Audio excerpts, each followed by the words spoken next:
Kraj Morave u Ćupriji daleke 1906. godine osnovano je Sokolsko društvo Dušan Sir. Varaš je, kao i druge srpske, teško preživala Balkanski i Prvi svetski rat. Pa 6. februara 1921.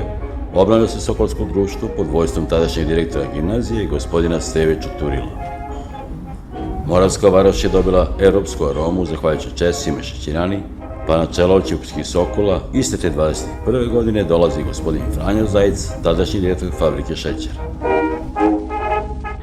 1923. godine na zemljištu fabrike šećera niče iz grada Sokolane.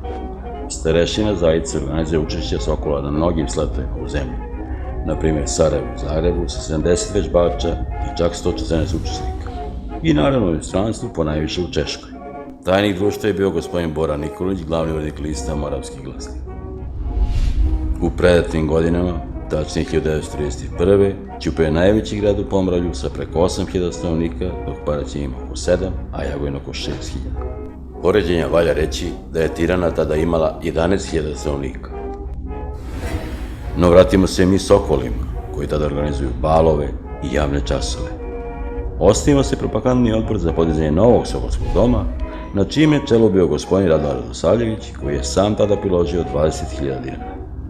Arhitekta ove lepe građevine, koja danas živi svoj drugi život, je gospodin Momir Korunović.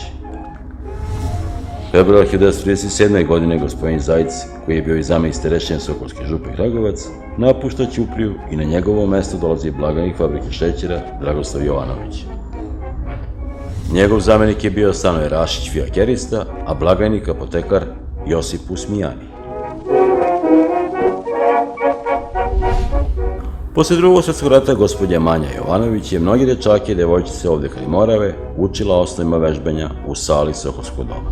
O njoj možda više drugi put, a na njenom tragu kasnije se pojavljuje gospodin Maja Đelatović. Danas je priča o Sokolima opet aktuelna.